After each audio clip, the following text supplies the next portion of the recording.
Ravi Zacharias and Muhammad were very different in many ways. Muhammad bought, owned, sold, and traded black African slaves. Ravi didn't. Muhammad married a prepubescent girl. Ravi didn't. Muhammad ordered his followers to execute people for making fun of him. Ravi didn't. Muhammad married the wife of his own adopted son. Ravi didn't. Ravi could read. So there are lots of differences, but there are some interesting similarities, and I wanted to draw attention to two similarities between Muhammad and Ravi Zacharias. First, Muhammad and Ravi Zacharias both tried to commit suicide, Muhammad far more frequently than Ravi. By the time he was 17 years old, growing up in India, Ravi was an atheist. He sank into a depression and tried to kill himself. He was taken to the hospital in critical condition. A man named Fred David brought Ravi a Bible, but Ravi was too weak to reach out his hand and accept it. Fred David and Ravi's mother had to read to him. As they were reading John 14, Jesus' words in verse 19 caught Ravi's attention. Jesus said, "Because I live, you also will live." Ravi went on to become one of the world's most powerful and respected defenders of Christianity. Muhammad also tried to kill himself over and over and over again. According to Muslim sources, when Muhammad encountered the entity that he would eventually call the angel Gabriel, he was so terrified that he thought about committing suicide. This was before he started receiving Quran revelations.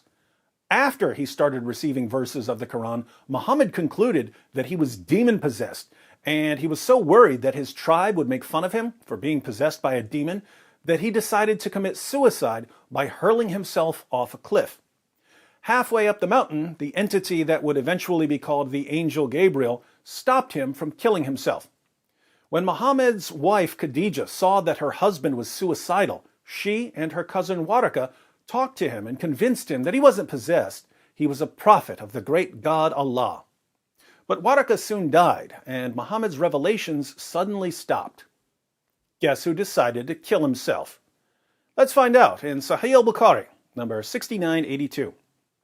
But after a few days, Waraka died, and the divine revelation was also paused for a while, and the prophet became so sad, as we have heard, that he intended several times, notice we're talking about multiple occasions, to throw himself from the tops of high mountains, plural, multiple mountains, and every time he went up to the top of a mountain in order to throw himself down, notice that he actually set out to kill himself numerous times. Jibril, supposedly the angel Gabriel, would appear before him and say, "O Muhammad, you are indeed Allah's messenger in truth," whereupon his heart would become quiet and he would calm down and would return home. So Gabriel had to regularly calm Muhammad down to keep him from plunging to his death. And whenever the period of the coming of the revelation used to become long, he would do as before. He'd head for a cliff. But when he used to reach the top of a mountain, Jibril would appear before him and say to him what he had said before. Notice that this happened over and over again. Whenever Gabriel didn't show up with a new revelation, Muhammad would climb a mountain in order to kill himself. According to Muslim sources, when Muhammad was scared, he wanted to kill himself. When he was worried about being embarrassed, he wanted to kill himself. When he felt neglected, he wanted to kill himself. But he never succeeded in killing himself. Some sort of entity would always intervene because Muhammad was simply too important for this entity's plans. Now, if you're a Christian or a Jew and you read about Muhammad's interactions with this entity, this thing was clearly demonic. Muhammad's interactions with the being that he eventually started calling the angel Gabriel sound like something out of a horror film. But more on that when I record, was Muhammad demon-possessed? For now, I'll just point out, for you Muslims who are upset with me for saying that Muhammad encountered something demonic, keep in mind that Muhammad himself thought that it was demonic. That was his first impression. That's one of the reasons he tried to kill himself. He thought he was possessed. It was his wife Khadijah, who wasn't there, who convinced her husband that he wasn't possessed, he was a prophet. Even the pagans realized that Muhammad was talking to a demon. Sahih al-Bukhari, 1125. Narrated Jundub bin Abdullah, Gabriel, did not come to the Prophet for some time, and so one of the Quraysh women said, "His Satan has deserted him." So came the divine revelation, "By the forenoon after sunrise, by the night when it darkens and stands still, your Lord, O Muhammad, has neither forsaken you nor hates you." Quran 93 verses 1 through 3. So the woman was wrong. Muhammad's Satan hadn't deserted him. His Satan was just getting started. But Muhammad, like Ravi Zacharias, did survive his suicide attempts. The second similarity between Muhammad and Ravi Zacharias was that they both consumed poison. As a teenager, Ravi tried to kill himself by drinking poison. He made a full recovery.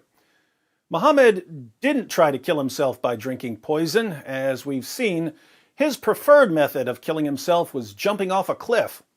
But Muhammad was poisoned by someone else, a Jewish woman named Zainab bint al-Harith, whose father, uncle, and husband had all been killed by Muslims. Now, there are more than 7 billion people in the world. You can line up all 7 billion plus people and ask them, if you just killed a woman's father, husband, and uncle, and she offers to cook your favorite dinner, should you accept her offer? 100% of people, 7 billion plus out of 7 billion plus, will answer, no, you do not, under any circumstances, accept a meal from a woman whose entire family you just slaughtered.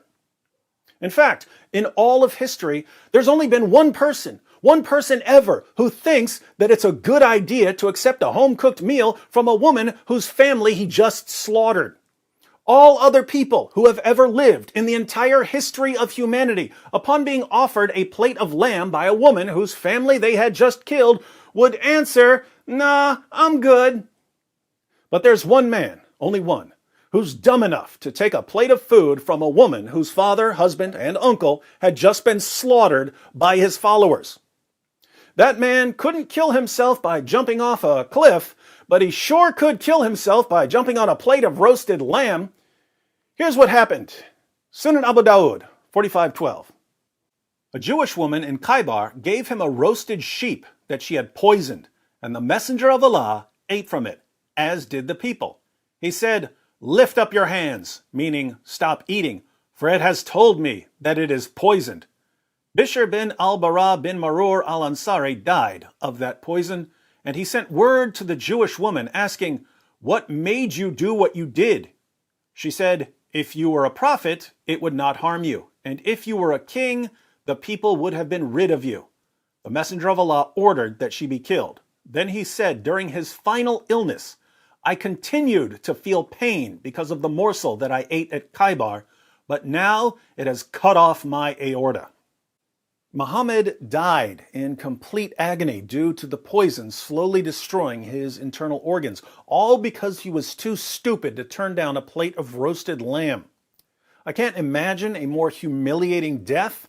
I can't imagine a dumber prophet. But like Ravi Zacharias, Muhammad swallowed some poison. So there are some similarities between Ravi Zacharias and Muhammad, but they're superficial.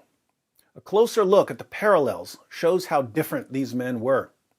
Ravi survived after being transformed by Jesus' words, "Because I live, you also will live." Muhammad died after being poisoned by a woman who said, "Because my father and husband died, you die." You reap what you sow. Ravi Zacharias sowed a lifetime of ministry, and he reaped an apologetics legacy that will never end. Muhammad sowed violence, and he reaped the death not only of himself, but also of nearly everyone around him. Fortunately, however, Muhammad's legacy of death will come to an end.